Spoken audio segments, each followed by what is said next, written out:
ఈరోజు ముఖ్యంగా మొదటగా మనం బులెటిన్ స్టార్ట్ చేసే ముందు అందరికీ దేశ ప్రజలందరికీ స్వతంత్ర దినోత్సవ శుభాకాంక్షలు. ముందుగా మనం పేపర్ వాటిలోకి వెళ్ళే ముందు ఒక్కసారి మూవన్నెల జెండా మన అస్తిత్వం, శాంతి కపోతం మన తత్వం, భిన్నత్వంలో ఏకత్వం మన బలం, అసేతు హిమాచలం సస్యశ్యామలం. అందరికీ స్వతంత్ర దినోత్సవ శుభాకాంక్షలు. ఇక ఆజ్కీ బాత్, దేశ స్వతంత్రం జరుపుకుంటున్న అందరికీ నిజంగా స్వతంత్రం వచ్చినట్టేనా? అదే నిజమైతే పేదవాడు ఇంకా పేదవాడిగా, ఉన్నవాడు ఇంకా ఉన్నవాడిగా ఎలా ఎదుగుతున్నాడు? జాతీయ గీతం కూడా పాడలేని వ్యక్తులు ప్రజాప్రతినిధులుగా చలామణి అవుతుంటే పిహెచ్డీలు చేసిన మేధావులు ఉద్యోగం కోసం ఎదురు చూడబట్టే. స్వతంత్రం వచ్చి 78 సంవత్సరాలైనా కులమతాల మధ్య తాకులాటలు పెట్టి తమాషాలు చూస్తున్న నాయకులు, వారి మాటలు విని ఒకరినొకరు కొట్టుకుంటున్న వెర్రి ప్రజలు, స్వతంత్రం రాకముందు తెల్లోడు దోచుకుంటే ఇప్పుడు నా అన్న మన నల్లోడే మనల్ని నిలువుగా దోచుకుంటాడు. ఇక స్వతంత్రం మరి అందరికీ ఎలా వచ్చినట్టు? కుమ్మరి రాజు అనే వ్యక్తి పంపించారు. ఇది చాలా అద్భుతమైన లైన్స్ వచ్చినాయి ఇవాళ స్వతంత్ర దిన సందర్భంగా. ఈ లైన్స్కి నిజంగా టచ్చింగ్గా ఉన్నాయి. స్వతంత్రం ఇంకా అందరికీ వచ్చినట్టేనా? స్వతంత్ర ఫలాలు అందరికీ అందుతున్నాయా? స్వతంత్రం ఇదేనా? ఒకప్పుడు మనల్ని తెల్లోడు పరిపాలించాడు, తెల్లోడు మనల్ని తొక్కేయాలని చూశాడు ఒకప్పుడు. మరి ఇప్పుడు మనవాళ్ళు, మన అనుకున్న వాళ్ళే మనల్ని తొక్కేస్తున్నారు, మన మీద ఎక్కి మనల్ని పరిపాలిస్తున్నారు. ఇవి మారాలి. 78 సంవత్సరాల స్వతంత్ర భారతదేశంలో ఇంకా అవే అవినీతి ఆరోపణలు, అవే అరాచకాలు, అవే అకృత్యాలు. ప్రపంచంలోనే పెద్ద ప్రజాస్వామ్య దేశం అని చెప్పుకుంటున్న భారతదేశంలో ఇంకా 78 స్వతంత్ర మనం పూర్తి చేసుకున్న సందర్భంగా ఇంకా ఇలాంటి అరాచకాలు, అకృత్యాలు రోజు మనం టీవీల్లో, పేపర్లో చూస్తూనే ఉన్నాం. ఇకనైనా ఈ సంవత్సరం నుంచి అయినా మన పెద్దలు ఎంతోమంది ప్రాణత్యాగం చేసి మనకి తీసుకొచ్చిన స్వతంత్ర ఫలాలు మనకు అందాలని కోరుకుంటూ మీ అందరికీ స్వతంత్ర దినోత్సవ శుభాకాంక్షలు. సో 19 కంపెనీలు తెలంగాణకు, ఆదాబ్ హైదరాబాద్లో ఇవాళ వచ్చిన మెయిన్ ఇది. 19 కంపెనీలు తెలంగాణకు 31,000 కోట్ల 532 కోట్ల పెట్టుబడులు. మొత్తం మీద చూసుకుంటే రాష్ట్రంలో 30,750 కొలువులు, పెట్టుబడుల పర్యటన విజయవంతం. ఒప్పందంలో భాగంగానే కాగ్నిజెంట్ క్యాంపస్ ఓపెనింగ్. ప్రపంచంతోనే నా పోటీ, ఏపీ కర్ణాటకతోనే కాదంటున్న రేవంత్ రెడ్డి. 3 విభాగాలుగా విభజించి రాష్ట్రాభివృద్ధి, కీలక వ్యాఖ్యలు చేసిన సీఎం రేవంత్ రెడ్డి. విదేశీ పర్యటన అనంతరం రాష్ట్రానికి తిరిగి వచ్చిన ముఖ్యమంత్రి. సో రేవంత్ రెడ్డి ఈ పర్యటనలో దాదాపుగా ఆయన ఏం చెప్తున్నారంటే 31,532 కోట్ల పెట్టుబడులు దాదాపుగా తీసుకొచ్చామని చెప్తున్నారు. అయితే వీటి గురించి కూడా కొంత డిస్కషన్స్ జరుగుతున్నాయి. తెచ్చిన పెట్టుబడుల గురించి కానీ రకరకాల వాటి గురించి డిస్కషన్స్ జరుగుతున్నాయి. సరే, వాటి గురించి మళ్ళీ మనం మాట్లాడుకుందాం. ఇక చూసుకుంటే ఒకేసారి 3 పంపులు. నేడు సీతారాం ప్రాజెక్టు ప్రారంభోత్సవం, సీఎం చేతుల మీదుగా పైలాన్ ఆవిష్కరణ, మధ్యాహ్నం వైరాలో భారీ రైతు సభ, అక్కడే చివరి దశ రుణమాఫీ నిధుల విడుదల. ఇక హైకోర్టు తీర్పుపై సుప్రీంకోర్టు స్టే. కోదండరాం, అమీర్ ఖాన్లను ఎమ్మెల్సీలుగా గవర్నర్కు సిఫార్సు. సుప్రీంకోర్టును ఆశ్రయించిన బీఆర్ఎస్ నేతలు దాసోజు, కుర్రా. గవర్నర్ ప్రభుత్వ నియామకాలను కోర్టులు అడ్డుకోలేవన్న ధర్మాసనం. ఇంకో ఆర్టికల్ చూస్తే దేశవ్యాప్తంగా 1,037 మందికి మెడల్స్ ఇవాళ ప్రజెంట్ చేయబోతున్నారు. గ్యాలంటరీ అవార్డులు ప్రకటించిన కేంద్ర హోంశాఖ. Police, fire, home guard, civil defence service medals. Telangana head కానిస్టేబుల్కు రాష్ట్రపతి గ్యాలంటరీ అవార్డు. సాహసోపేతంగా నేరస్తులను పట్టుకున్న యాదయ్యకు గుర్తింపు. గ్యాలంటరీలో 213 మెడల్స్, పిఎంజీలో 1 మెడల్. 94 మందికి పిఎస్ఎం మెడల్స్, 729 మందికి ఎంఎస్ఎం మెడల్స్. ఎంఎస్ఎం విభాగంలో ఏపీకి 19, తెలంగాణకు 11 అవార్డులు. అయితే తెలంగాణ రాష్ట్రపతి గ్యాలంటరీ అవార్డుల్లో చూసుకుంటే మనం ఒక హెడ్ కానిస్టేబుల్కి ఈసారి అవార్డు వచ్చింది తెలంగాణలో. ఇక ప్రతిసారి ఈ వార్త అయితే మనం ప్రతి స్వతంత్ర దినోత్సవానికి, ప్రతి రిపబ్లిక్ డేకి చూస్తున్న వార్త ఇది. ఢిల్లీలో హై అలర్ట్, ఆత్మాహుతి దాడి జరగవచ్చని నిఘా వర్గాల హెచ్చరిక. ఉగ్రముగ్గుర హెచ్చరికలతో అప్రమత్తం, అడుగడుగునా తనిఖీల ముమ్మరం. 15 ఆగస్టు వేడుకలకు ఎర్రకోట సిద్ధం. జాతీయ జెండా ఆవిష్కరించనున్న ప్రధాని. 6,000 మంది ప్రత్యేక అతిథులకు ఆహ్వానం. ఢిల్లీ విమానాశ్రయంలో తనిఖీల ముమ్మరం. అయితే ఇప్పుడు కాసేపట్లో ఫ్లాగ్ హోస్టింగ్ జరగబోతుంది. ఫ్లాగ్ హోస్టింగ్ దాదాపుగా అందరూ ఇప్పుడు ఇంకా కాసేపట్లో ఆల్రెడీ స్టార్ట్ చేస్తారు, కొంతమంది చేస్తున్నారు కొంతమంది. అయితే అందరికీ ఒక చిన్న విన్నపం, అదేంటంటే ఫ్లాగ్ హోస్టింగ్ దేశభక్తితో మీరు ఫ్లాగ్ హోస్టింగ్ చేస్తున్నారు కరెక్టే, కానీ మీరు జెండా ఎగరేస్తున్నప్పుడు కొన్ని అయితే మీరు ఖచ్చితంగా ఫాలో అవ్వాలి. అవేంటంటే అవి కొన్ని ఫాలో అవ్వకపోతే ఇవి మీకు కేసుల దాకా కూడా దారి తీయచ్చు. ముఖ్యంగా మొదటి రూల్ ఏంటంటే వెహికల్స్ కార్ల ముందు ఎవ్వరు కూడా, ఆఖరికి ఎమ్మెల్యే ఎంపీలు కూడా మీ కార్ల ముందు జాతీయ జెండా పెట్టుకోకూడదు. ఇది బహుశా ఎంతమందికి తెలుసో నాకు తెలియదు, కానీ ఖచ్చితంగా మీ కార్ల ముందు కేవలం రాష్ట్రపతి హోదా ఉన్నవాళ్ళు, గవర్నర్ హోదా ఉన్నవాళ్ళు మాత్రమే వాళ్ళ వెహికల్స్ ముందు, కార్లకు బ్యానెట్ల ముందు జాతీయ జెండా పెట్టుకునే అర్హత ఉంటుంది. మిగతా ఎవ్వరికీ అర్హత ఉండదు. ఎమ్మెల్యే అయినా ఎంపీ అయినా సరే మీ కార్ల ముందు జాతీయ జెండా పెట్టుకునే అర్హత మీకు ఉండదు. ఇది ఖచ్చితంగా పనిషబుల్ అఫెన్స్, జాగ్రత్తగా చూసుకోండి. ఇది ఖచ్చితంగా అందరు ఎమ్మెల్యేలు, ఎంపీలు, ప్రజాప్రతినిధులు ఎవరైనా సరే ఇది ఫాలో అవ్వండి. మీకు దేశభక్తి ఉంటే ఉండొచ్చు, కానీ మీ కార్ల ముందు మాత్రం జాతీయ జెండా ఎట్టి పరిస్థితుల్లో పెట్టుకోకూడదు. దీంతోపాటు మీకు అందరూ జెండా ఎగరే సందర్భంగా అందరూ గుర్తు చేసుకోవాల్సింది ఏంటంటే, మీరు జెండా ఎగరేస్తున్నప్పుడు అక్కడ ఇతర పార్టీల జెండాలు కానీ ఇంకేమన్నా జెండాలు ఉన్నా వాటన్నిటికన్నా ఎత్తులో మన జాతీయ జెండా ఉండాలి. ఇది ఖచ్చితంగా అందరూ గుర్తుపెట్టుకోవండి. ఎందుకంటే అన్నిటికన్నా మన దేశం ముఖ్యం, మన జాతి ముఖ్యం. కాబట్టి మీరు ఫ్లాగ్ ఎగరేస్తున్న దగ్గర ఏ పార్టీ జెండా ఉన్నా, వేరే ఏ జెండా ఉన్నా వాటన్నిటికన్నా ఎత్తులో మన జాతీయ జెండా ఎగరేయడానికి ప్రయత్నం చేయండి. ఇక ఆ తర్వాత ప్రతి సంవత్సరం అందరూ చేసే మెయిన్ మిస్టేక్ ఏంటంటే రంగుల క్రమం కరెక్ట్గా చూసుకోండి. పైన కాషాయం రంగు ఉండాలి, మధ్యలో వైట్ రంగు ఉండాలి, కింద గ్రీన్ కలర్ ఉండాలి. ఇది జాగ్రత్తగా మీరు జెండా ఎగరేసే ప్రతి ఒక్కళ్ళు దీన్ని ఫాలో అవ్వండి ఖచ్చితంగా. ఆ తర్వాత చిరిగిన మాసిపోయిన జెండాలు, తర్వాత పూర్తిగా ఇప్పుడు మనం ఒక జెండా కర్రకి ఎగరేస్తుంటే పోల్ పూర్తిగా చేరుకునే వరకు జెండా ఉండాలి, మధ్యలో ఆగిపోకూడదు, చిరిగిపోయినా మాసిపోయిన జెండాలు ఎగరవేయకూడదు. ఇవన్నీ గుర్తుపెట్టుకొని జెండా వందనం చేయండి, మీ దేశభక్తిని చాటుకోండి. ముఖ్యంగా ఇంకో విషయం, ఇవాళ కనుక మీరు మీ జెండా వందనం కార్యక్రమాలు కానీ, లేకపోతే మీ ఇంట్లో చేసుకున్న జెండా వందనాలు, మీ ఆఫీసుల్లో, స్కూల్లో చేసిన జెండా వందనాలు మా ఆదాబ్ హైదరాబాద్ పేపర్కి కానీ మా యూట్యూబ్ ఛానల్కి కానీ పంపించండి. మేము వీడియో రూపంలో చూపించే ప్రయత్నం చేస్తాం. సో కమింగ్ టు పేపర్, భారత రాయబారిగా హరీష్ పర్వతనేని, ఐక్యరాజ్య సమితిలో శాశ్వత ప్రతినిధిగా హరీష్ పర్వతనేని, భారత విదేశీ వ్యవహారాల మంత్రిత్వ శాఖ ప్రకటన. ప్రస్తుతం జర్మనీలో భారత రాయబారిగా పనిచేస్తున్న హరీష్ 1990లో ఇండియన్ ఫారిన్ సర్వీస్లో చేరిన పర్వతనేని ఉస్మానియా యూనివర్సిటీ కాలేజీలో మెకానికల్ ఇంజనీరింగ్ పూర్తి చేశారు ఈయన. ఇక ముష్కరుల మూక కోసం వేట, ఆర్మీ కెప్టెన్ వీరమరణం, కాశ్మీర్లో భారీ ఎన్కౌంటర్, 4 ఉగ్రవాదుల హతం, శివగఢ్ అటవీ ప్రాంతంలో ఘటన, అత్యాధునిక M4 రైఫిల్స్ లభ్యం.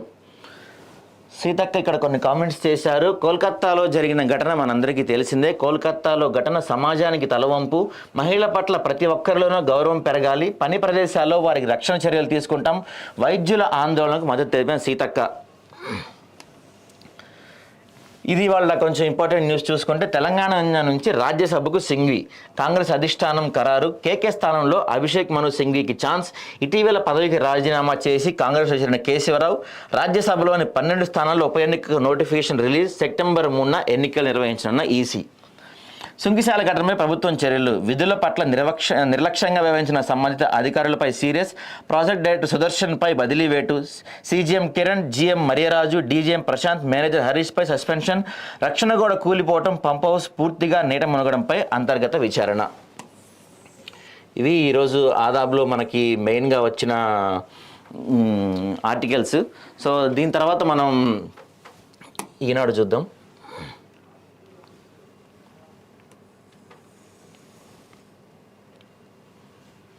ఈనాడులో కూడా మనకి మొదటి ఆర్టికల్ సీఎం పర్యటన గురించే వచ్చింది.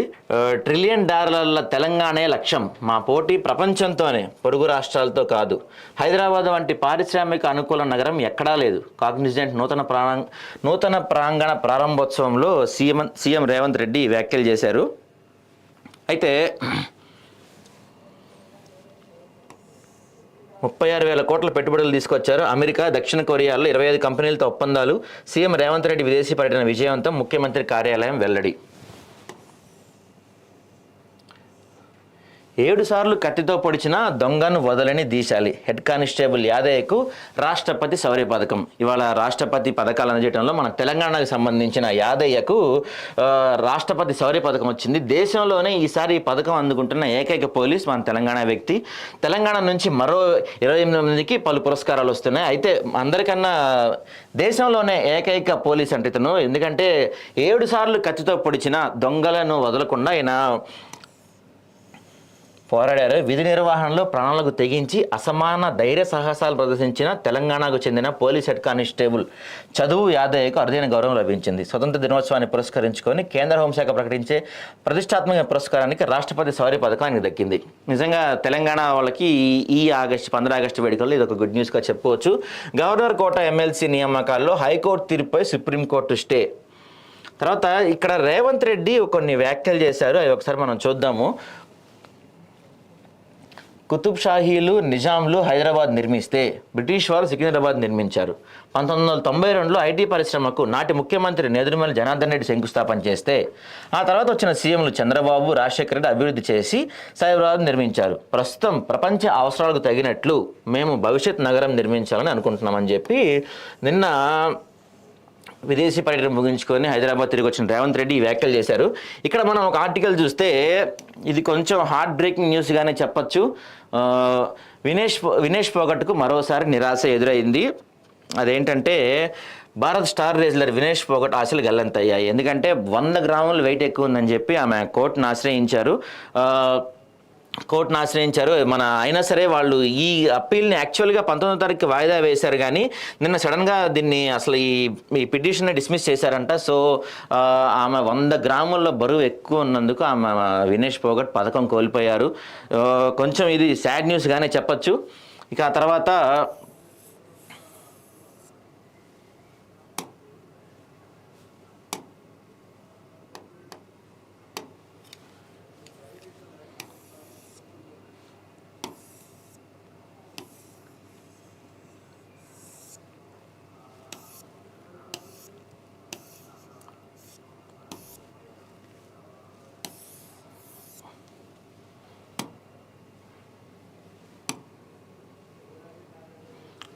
ఇక మనం వెలుగు పేపర్ చూద్దాము. వెలుగు పేపర్ చూస్తే దీంట్లో మెటల్ మైనింగ్ కంపెనీలకు సుప్రీం షాక్. రెట్రోస్పెక్టివ్ పద్ధతిలో ట్యాక్స్ వేసేందుకు అనుమతి. ఏప్రిల్ 1, 2005 తర్వాత లావాదేవీలపై విధింపు. ప్రభుత్వ కంపెనీలకు 70,000 కోట్ల వరకు నష్టం. పెరగనున్న కొన్ని రాష్ట్ర ప్రభుత్వాల రెవెన్యూ. మెటల్ ఇండెక్స్ శాతం 3% పడిపోయింది. మైనింగ్, మినరల్ కార్యకలాపాలపై రెట్రోస్పెక్టివ్ పద్ధతిలో ట్యాక్స్ వేయడానికి రాష్ట్ర ప్రభుత్వాలకు సుప్రీంకోర్టు అనుమతి ఇవ్వడంతో ఈ సెక్టార్లోని కంపెనీల షేర్లు భారీగా పడిపోయాయి. బుధవారం ఇంట్రాడేలో నిఫ్టీ మెటల్ ఇండెక్స్ 3% పతనమైంది. Hindustan zinc, Tata steel, Adani enterprises, Vedanta, Hindustan ఇవన్నీ కూడా నిన్న ఈ షేర్లని 6% వరకు పడిపోయినాయంటే నిఫ్టీ మెటల్ ఇండెక్స్ గత నెల రోజుల్లో 9% పడిపోయింది. తర్వాత ఒక నిమిషం.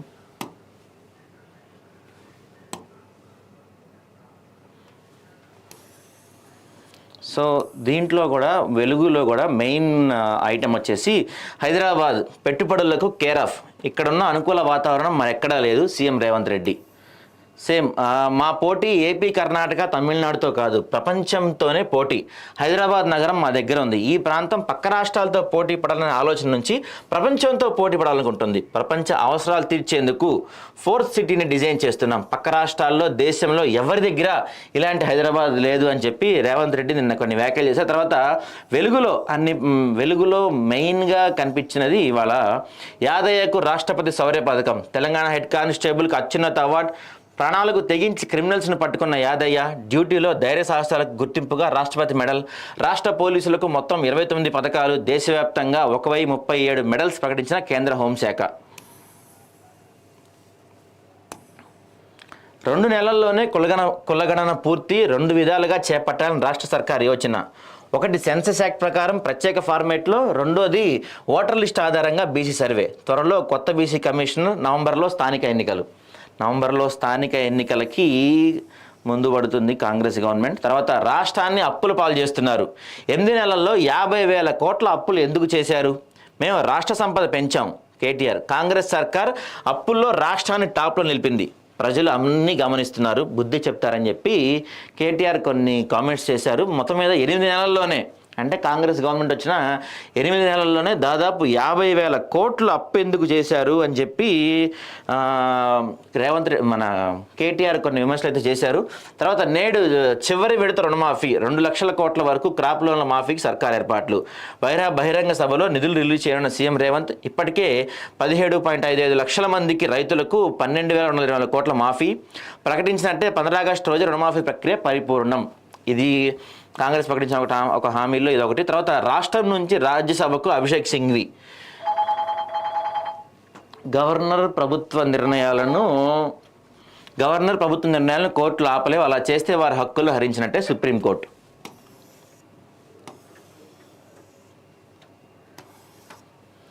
తర్వాత మనం నమస్తే తెలంగాణ చూద్దాం. నమస్తే తెలంగాణలో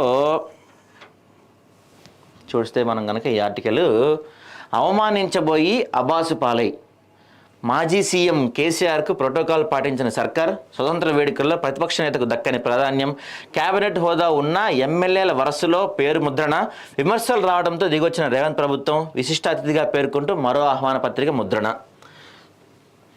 ప్రతి గడపకు స్వతంత్ర ఫలాలు చేరాలని చెప్పి మాజీ సీఎం కేసీఆర్ చెప్తున్నారు. గాంధీ స్ఫూర్తితో తెలంగాణ సాకారం, రాష్ట్ర ప్రజలకు స్వతంత్ర దినోత్సవ శుభాకాంక్షలు.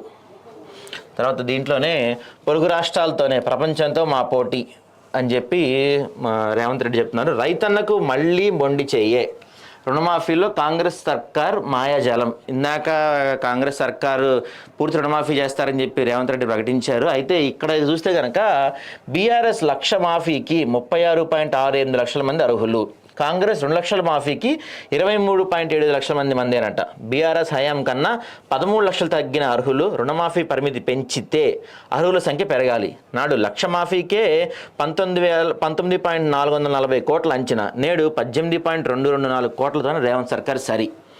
సో నమస్తే తెలంగాణ పేపర్లో వీళ్ళు ఏం చెప్తున్నారంటే, రుణమాఫీలో కాంగ్రెస్ సర్కార్ మ్యాజిక్ చేస్తుంది, అందరికి అర్హులకు అందరికి అనుకున్నట్టు రుణమాఫీ అందట్లేదని చెప్పి ఒకటి రాస్తుంది. తర్వాత ఇక్కడ సీతక్క ఒక చిన్న కామెంట్ రాశారు. బస్సుల్లో ఎల్లుల్లిపాయ పొట్టు తీయడం తప్ప, ఫ్రీ బస్సులో కూరగాయలు అమ్ముకున్నా తప్పు లేదు. స్త్రీనిధి సర్వసభ్య సమావేశంలో సీతక్క ఈ వ్యాఖ్యలు చేసినట్టు దీంట్లో వేశారు. తర్వాత ఒక పెద్ద ఆర్టికల్ రాశారు. కళ్ళెం వేస్తున్న పెద్దలెవరు, నాగన్పల్లి అనాజీపూర్ ఎపిసోడ్లో అధికారుల ఉదాసీనత, పీఓటీ కింద సేకరిస్తామంటూ రెవెన్యూ శాఖ కాలయాపన, ఇందిరాసాగర్ పరిరక్షణపైన దృష్టి సారించిన హైడ్రా, తెరపైకి నాగన్పల్లి అసైన్డ్ భూముల నకిలీ పట్టాల భాగోతం అని చెప్పి ఒక ఆర్టికల్ కనిపించింది. సో ఈ నమస్తే తెలంగాణలో ఇవాళ కొంచెం మెయిన్గా రాసుకున్న వార్త ఏంటంటే, ఇవాళ ఫ్లాగ్ హోస్టింగ్కి ప్రతి ఎమ్మెల్యేకి ఆహ్వానం ఉంటుంది. ప్రతి డిస్ట్రిక్ట్ హెడ్ క్వార్టర్లో ప్రతి చోట ఫ్లాగ్ హోస్టింగ్ జరుగుతుంది. అయితే ఇక్కడ వీళ్ళు అనౌన్స్ చేసిన దాంట్లో అంటే దానికి ఒక ఇన్విటేషన్ పిలుస్తారు. అందులో భాగంగా లాస్ట్లో కేసీఆర్ పేరు రాశారు. యాక్చువల్లీ ప్రతిపక్ష హోదా ఉన్న వ్యక్తి పేరు మొదట రాయాలి, ఆహ్వాన పత్రికలో ఆయన విశిష్ట అతిథిగా పేర్కొనా అని చెప్పి గత కొన్ని రోజులుగా గొడవ జరుగుతుంది. సో ఇప్పుడు వీళ్ళు ఏమంటారంటే, దిగొచ్చిన సర్కారు మేము చెప్పినట్టు విశిష్ట అతిథిగా పేర్కొంటూ మరో ఆహ్వాన పత్రిక ముద్రణ అని చెప్పి నమస్తే తెలంగాణ ఒక ఆర్టికల్ రాసింది. ఆ తర్వాత ఆంధ్రజ్యోతి చూస్తే కనుక మనం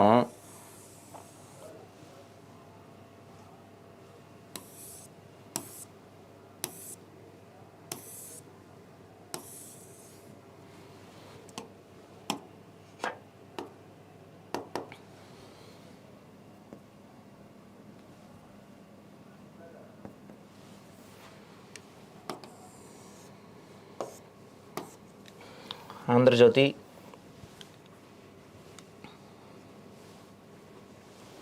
సేమ్ ఆంధ్రజ్యోతిలో కూడా మెయిన్ బ్యానర్ ఐటమ్ వచ్చి పక్క రాష్ట్రాలతో కాదు ప్రపంచంతోనే మా పోటీ, హైదరాబాద్ లాంటి నగరం, ఔటర్ రింగ్ రోడ్, అంతర్జాతీయ విమానాశ్రయం మరెవరికీ లేదు, ఎవరు పాలించినా తెలంగాణలో ప్రగతి ఆగలేదు, కాంగ్రెస్ హయాంలోనే ఐటీ రంగానికి పునాది, బాబు వైఎస్ సైబరాబాద్ అభివృద్ధి చేశారు, 4వ నగరాన్ని మేము నిర్మించనున్నామని చెప్పి రేవంత్ రెడ్డి చెప్తున్నారు ఇందులో కూడా. తర్వాత నేడు 3వ విడత రుణమాఫీ 2 లక్షల దాకా రుణాలున్న రైతులకు బ్యాంక్ ఖాతాల్లో జమ. వైరా సభలో చెక్కులు అందజేయనున్న రేవంత్. ఈ విడతలో 6,000 కోట్లు 6 లక్షల మందికి లబ్ధి. ఆర్బీఐ ఈ వేలం ద్వారా సర్కారుకు రుణం. 2 లక్షలకు మించి రుణమాఫీ 15 ఆగస్టు తర్వాత. పీఎం కిసాన్ రూల్స్ అమలుతో తగ్గనున్న భారం. 20,000 కోట్లతోనే మాఫీ ప్రక్రియ పూర్తి.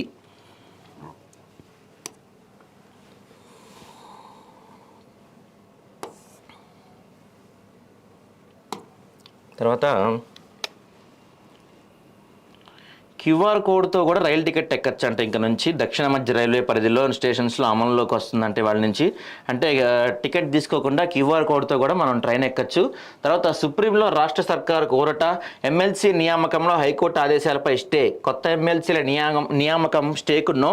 అలా చేస్తే గవర్నర్ రాష్ట్ర ప్రభుత్వ హక్కులను హరించినట్లయిన ధర్మాసనం. గవర్నర్ కార్యదర్శికి సర్కారు నోటీసులు. తర్వాత వీళ్ళు ఒక ఆర్టికల్ రాశారు ఇక్కడ. కన్న తండ్రే కాలయముడు. పెద్దయితే పెళ్లి చేయలేనని 9 ఏళ్ల కూతుర్ని చంపిన తండ్రి. కూల్ డ్రింక్లో పురుగు మందు కలిపి హత్య ఆలస్యంగా వెలుగులోకి.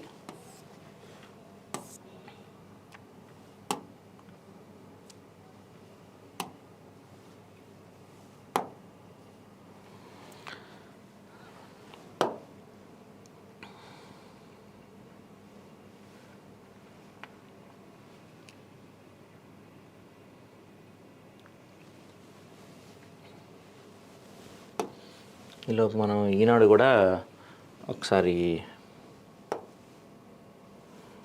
ఆంధ్ర ఎడిషన్ కూడా చూసే ప్రయత్నం చేద్దాం. సాక్షి కొంచెం డిలే ఉంది. సాక్షి రైట్.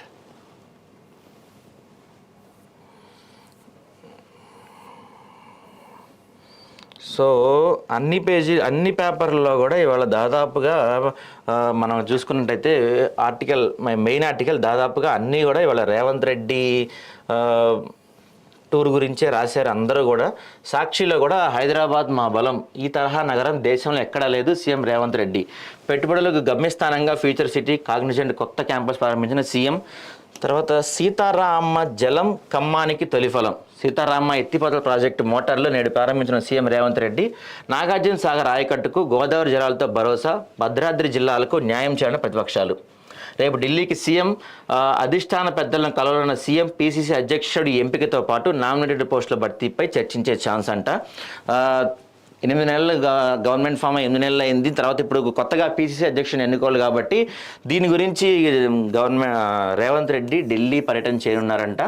ఇక మనం ఒక్కసారి అట్లా ఆంధ్ర వెళ్ళొద్దాం.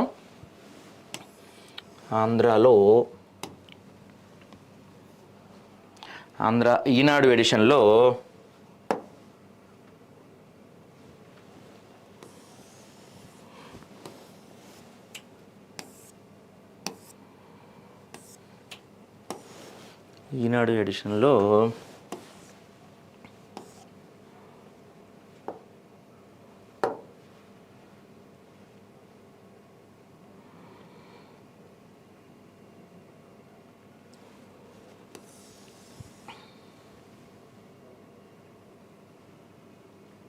ఓకే, ఈనాడు ఎడిషన్లో వీళ్ళు ఏం రాశారంటే ఫస్ట్ బ్యానర్ ఐటమ్, ఇరుగు పొరుగునే వ్యాపారం, చదువుకున్న వారితో డ్వాక్రా తరహా గ్రూపులు, గ్రామం యూనిట్గా ఉపాధి కల్పన. ఇప్పటికే సెర్ప్ ద్వారా సర్వే పూర్తి. 20 లక్షల మంది మహిళలు యువతల ఆసక్తి. త్వరలో పైలట్ ప్రాజెక్టు కింద 100 యూనిట్లు. కొత్త విధానాలకు శ్రీకారం చుట్టనున్న ప్రభుత్వం.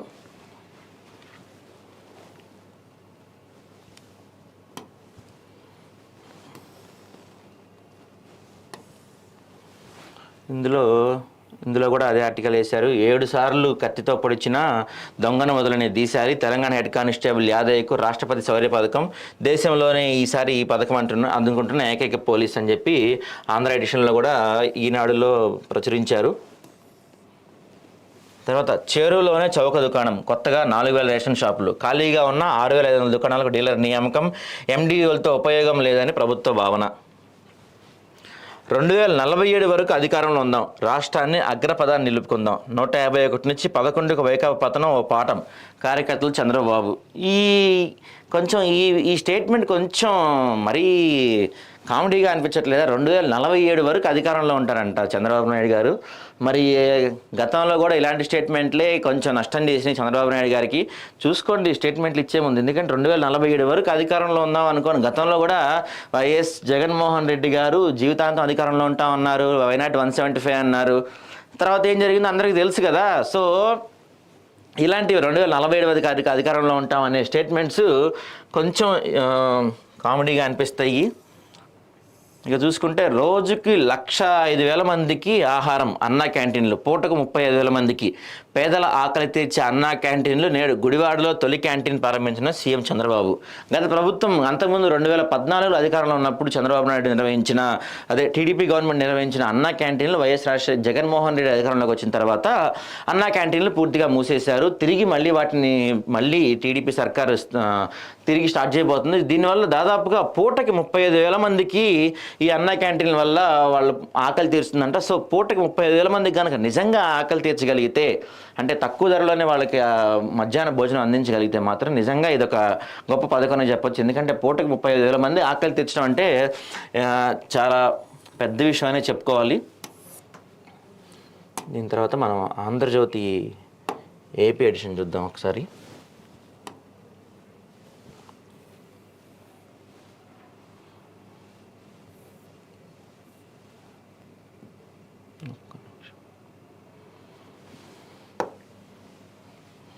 మొత్తం మీద ఇవాళ దేశం అందరూ కూడా 15 ఆగస్టు వేడుకల్లో పూర్తిగా నిమగ్నమైపోయి ఉన్నారు.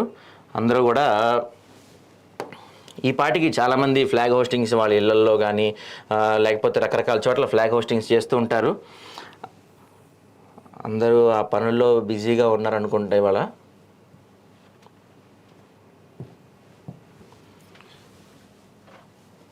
సో ఈలోపు మనం సాక్షి చూద్దాం ఒకసారి.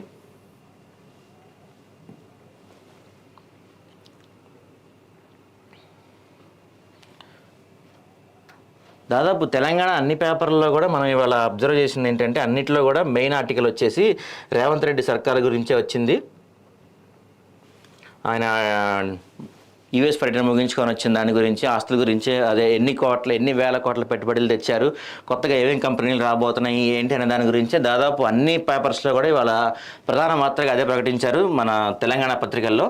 ఇకపోతే ఆంధ్ర పేపర్స్లో మాత్రం ఇప్పటివరకు మనం ఈనాడు చూసాము. ఒకసారి సాక్షి చూసే ప్రయత్నం చేద్దాం.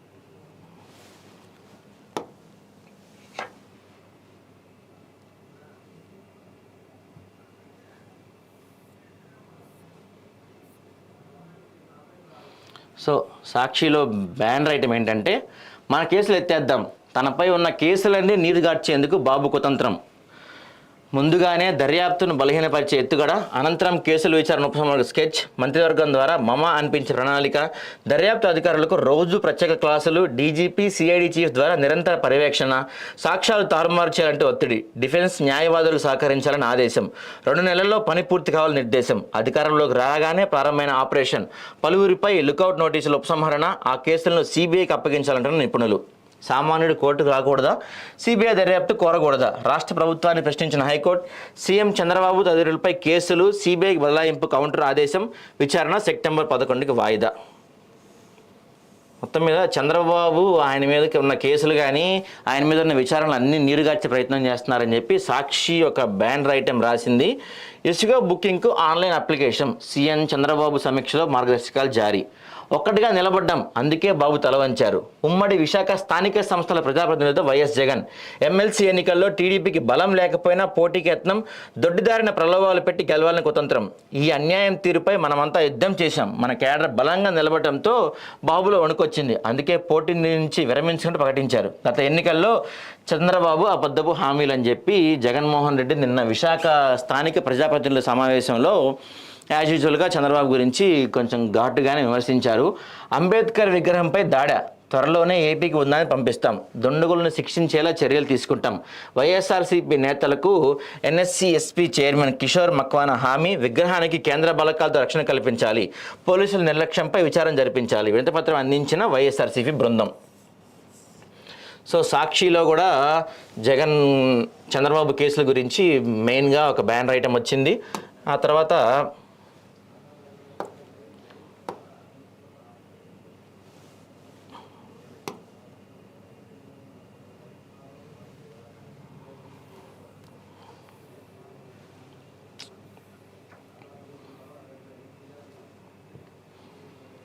ఆంధ్రజ్యోతిలో ఆంధ్రప్రదేశ్ మెయిన్ ఎడిషన్ చూద్దాం మనం ఒకసారి.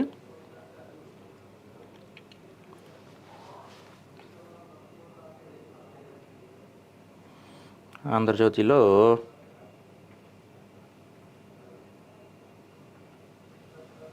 ఎస్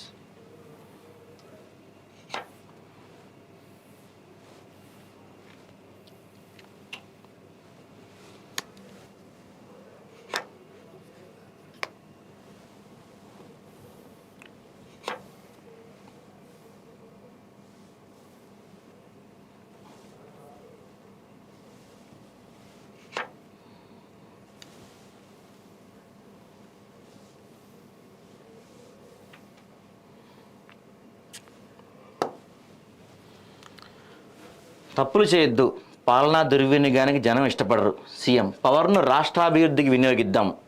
మనం మళ్ళీ గెలవాలంటే నిత్యం ప్రజల్లో ఉండాలి. హామీల అమలుకు శ్రీకారం చుట్టాం. ఉచిత ఇసుకపై వైసీపీ బురజల్లుతుంది. త్వరలోనే నామినేటెడ్ పోస్టుల భర్తీ. టెలికాన్ఫరెన్స్లో ముఖ్యమంత్రి చంద్రబాబు హామీ ఇచ్చారంట. తర్వాత వీళ్ళు మెయిన్గా బ్యానర్ ఐటమ్ ఆంధ్రజ్యోతిలో ఏం చేశామంటే మనం ఇవాళ గుడివాడలో అన్నా క్యాంటీన్ ప్రారంభించనున్న సీఎం చంద్రబాబు పేదలకి పట్టెడన్నం అనే ఒక ఆర్టికల్ వీళ్ళు రాశారు. నేటి నుంచి అన్నా క్యాంటీన్ల పునఃప్రారంభం. 5 ఏళ్ల తర్వాత తిరిగి ₹5 భోజనం. గుడివాడలో లాంఛనంగా చంద్రబాబు శ్రీకారం. రేపు రాష్ట్ర వ్యాప్తంగా మరో 99 క్యాంటీన్లు. పండగ నిర్వహించే ప్రభుత్వం ఏర్పాట్లు. వడ్డన చేయనున్న ఎమ్మెల్యేలు, మంత్రులు. హరే కృష్ణ మూవ్మెంట్కు ఆహార సరఫరా కాంట్రాక్ట్. క్యాంటీన్ మెనూలో ఇడ్లీ, పూరి, అన్నం, సాంబార్, పప్పు, కూర, పెరుగు, ఊరగాయ. కోటి విరాళం ప్రకటించిన వారి పేరిట ఒకరోజు వడ్డన. అన్నా క్యాంటీన్లకి భువనేశ్వరి ₹1 విరాళం అందించారంట. తర్వాత అన్నా క్యాంటీన్లు ఇందాక మనం మాట్లాడుకున్నట్టు ఇవాళ రేపు రాష్ట్ర వ్యాప్తంగా 99 క్యాంటీన్లు ఓపెన్ చేయనున్నారు. ఇవాళ మాత్రం చంద్రబాబు నాయుడు గుడివాడలో లాంఛనంగా ప్రారంభించున్నారు అన్న క్యాంటీన్. 5 ఏళ్ల తర్వాత తిరిగి ఇది ₹5 భోజనం రాబోతుంది. ఇది నిజంగా పేదలకు కొంచెం ₹5 భోజనం అనేది చాలా వాళ్ళకి బెనిఫిట్ అవుతుంది.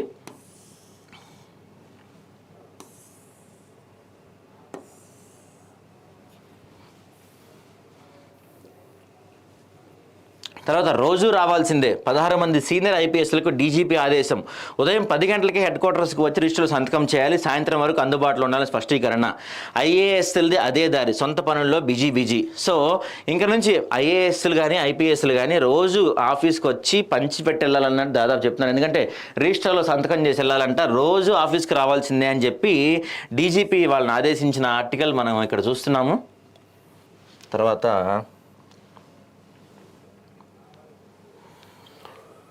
నెట్వర్క్ ఆసుపత్రులకు 500 కోట్ల విడుదల. 2300 కోట్ల బకాయి పెట్టిన గత వైసీపీ ప్రభుత్వం. కూటమి ఏర్పడ్డాక ఇప్పటికీ 700 కోట్ల చెల్లింపు. అయినా సమ్మెపై వెనక్కి తగ్గని ఆసుపత్రుల యాజమాన్యాలు.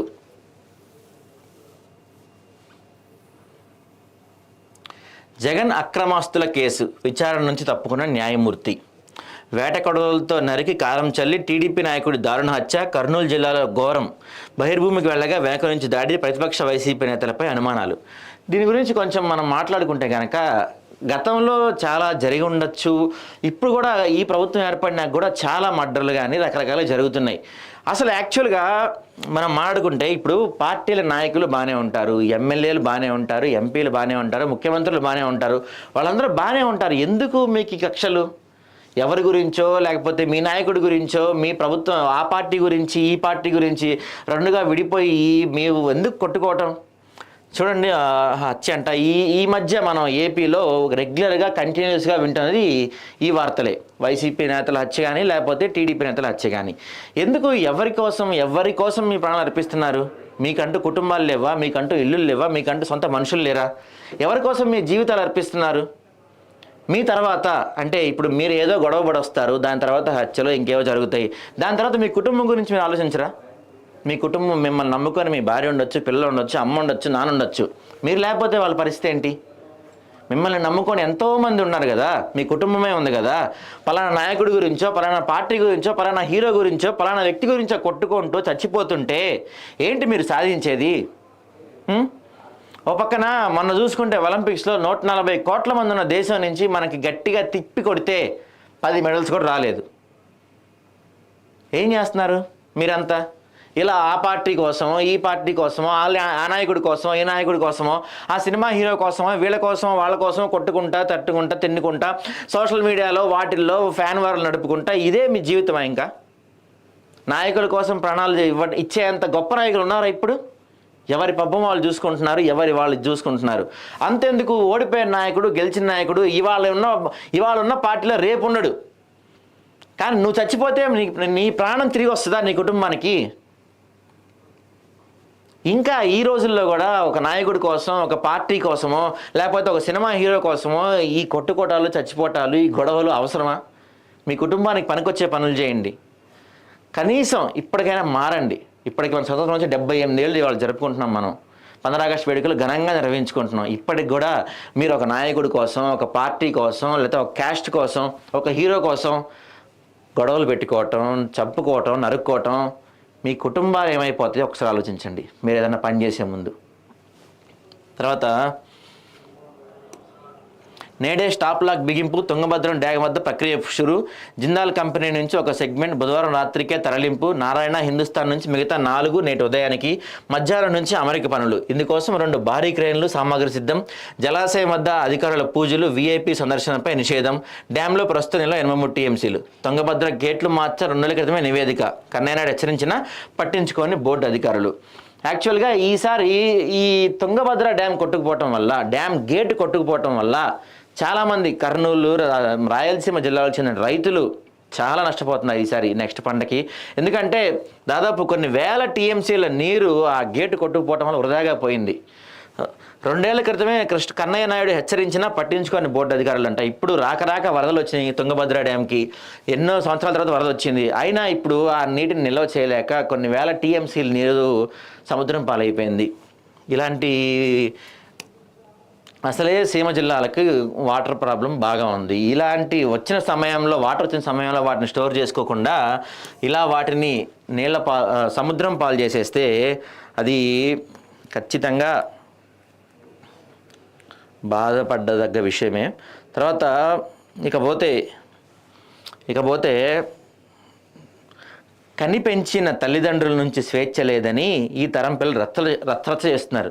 కానీ వారికి అసలైన స్వేచ్ఛ, స్వతంత్రం గురించి తెలియాలంటే 1947 ఆగస్టు 15 కంటే వెనక్కి వెళ్ళాలి. 100 ఏళ్ల పరాయివాడి పాలనలో నలిగిపోయిన భారతావని కన్నీళ్లు పెట్టింది. తెల్లవారిని తరిమి కొట్టి దేశానికి స్వేచ్ఛ కోసం గాంధీ, బోస్, నెహ్రూనే కాదు ఎన్నో వేల మంది ప్రాణాలు త్యాగాలు చేశారు. అలాంటి యోధులకు వందనం, మీ సేవలకు సెల్యూట్. అయితే ఒక చిన్న ఇంట్రెస్టింగ్ విషయం చెప్పి మనం ఎండ్ చేసుకుందాం. మన దేశం మొత్తం కూడా ఆగస్ట్ 15 రోజు ఫ్లాగ్ హోస్టింగ్ చేస్తారు, జెండా ఎగరేస్తారు. కానీ ఒక్కచోట మాత్రం, అది ఎక్కడంటే బీహార్లోని పూర్ణియాలో మాత్రం నిన్న రాత్రే అక్కడ జెండా ఎగరేస్తారంట. ఎందుకంటే స్వతంత్రం వచ్చిందని తెలియగానే 1947 ఆగస్టు 14 అర్ధరాత్రి సమయంలో పూర్ణియాలో రామేశ్వర్ ప్రసాద్ సింగ్ అనే వ్యక్తి అక్కడ జెండా చౌక్లో త్రివర్ణ పతాకం ఎగరేశారట. అప్పటి నుంచి ఇండియా మొత్తం కూడా ఆగస్టు 15 జెండా ఎగరేస్తుంటే ఇక్కడ బీహార్లోని పూర్ణియా అనే ప్రాంతంలో మాత్రం ఆగస్టు 14 నైటే జెండా ఎగరేస్తున్నారంట అక్కడ. సో ఇప్పుడే ప్రధానమంత్రి మోడీ జెండా కార్యక్రమం పూర్తయింది. జెండా కార్యక్రమం పూర్తయిన తర్వాత కొన్ని కీలక వ్యాఖ్యలు చేశారు నరేంద్ర మోడీ. ఏంటో మనం చూసుకుంటే కనుక ఈసారి మోడీ తలపాగా కొంచెం డిఫరెంట్గా ఉండిందంట. ఒకసారి మీకు చూపించే ప్రయత్నం చేస్తా.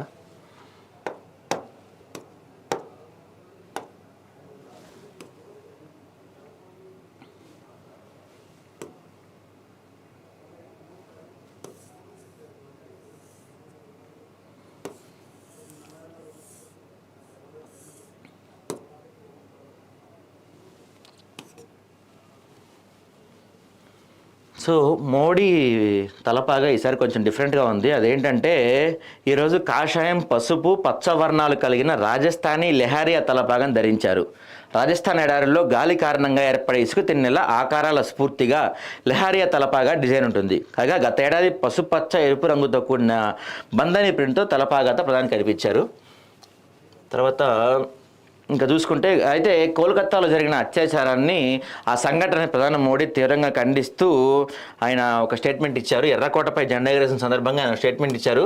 ఇకపోతే రేపటి నుంచి కూడా మన డైలీ లైవ్లో మీరు డైరెక్ట్గా మాట్లాడచ్చు, మీరు ఏమన్నా క్వశ్చన్స్ అడగాలన్నా అడగచ్చు, మీరు డైరెక్ట్గా లైవ్లో పాల్గొవాలన్నా ఏమన్నా చెప్పాలన్నా మీ తరపు ఏమన్నా కామెంట్స్ చేయాలన్నా మేము ఆ కామెంట్స్ చదివి మీకు లైవ్లోనే వాటి ఆన్సర్ చెప్పే ప్రయత్నం చేస్తాము. సో ఏమన్నా కామెంట్స్ ఉన్నా లేకపోతే ఏమన్నా మెసేజ్ ఇవ్వాలన్నా ప్రజలకు కానీ లేకపోతే ప్రభుత్వాలకు కానీ ఏమన్నా మెసేజ్ ఇవ్వాలన్నా మీ కామెంట్ రూపంలో మెసేజ్ని చెప్పండి. ఆ మెసేజ్ మేము ఖచ్చితంగా కామెంట్స్ మేము ఖచ్చితంగా చదివి దానికి మీకు ఖచ్చితంగా సమాధానం చెప్తాము. సో రేపటి నుంచి ఇదే టైంకి మళ్ళీ కలుస్తాను. మీ నుంచి కానీ అంటే జనాల నుంచి కానీ మీకు ఏమన్నా క్వశ్చన్స్ ఉన్నా ఏమన్నా క్వైరీస్ ఉన్నా మీరు అడగండి. ఖచ్చితంగా మేము వాటికి చెప్పే ప్రయత్నం చేస్తాము. అంతేకాదు లైవ్లో మీ కాల్స్ కూడా తీసుకుంటాం మేము. మీరు ప్రభుత్వానికి కానీ ప్రజలకు కానీ ఏమైనా చెప్పాలన్నా ఏమైనా వ్యక్తులు తెలియజేయాలన్నా ఏమన్నా సమస్యలు ప్రభుత్వం దృష్టికి కానీ ప్రజల దృష్టికి కానీ తీసుకెళ్లాలన్నా మా ఆదాబ్ న్యూస్ వేదికగా మీకు మేము అవకాశం ఇస్తాము. మీరు మా వాట్సాప్ నెంబర్ మీకు చెప్తాము. మా వాట్సాప్ నెంబర్కి మీరు మీ దగ్గర ఉన్న సమస్యలు కానీ లేకపోతే ప్రభుత్వంతో కానీ కొంతమంది వ్యక్తులతో కానీ ఇంకేదైనా సమస్యలు ఉన్నా మీరు మాకు వాటిని కమెంట్స్ రూపంలో పెట్టచ్చు, లేకపోతే వీడియో రూపంలో పెట్టచ్చు. వాటిని ఖచ్చితంగా మేము పరిష్కరించే దిశగా ప్రయత్నాలు చేస్తాము. మా పేపర్లో కానీ లేకపోతే మా ఛానల్లో కానీ వాటిని ప్రచురించి దానికి ఒక సమస్యకు సొల్యూషన్ వచ్చేలా మేము ప్రయత్నం చేస్తాము. ఖచ్చితంగా మీ సమస్యను మేము వీడియో రూపంలో జనం ముందుకు తీసుకొస్తాము. ఇది ఇవాల్టి మార్నింగ్ న్యూస్. మళ్ళీ ఇంకో మార్నింగ్ న్యూస్తో మళ్ళీ కలుద్దాం. జై హింద్.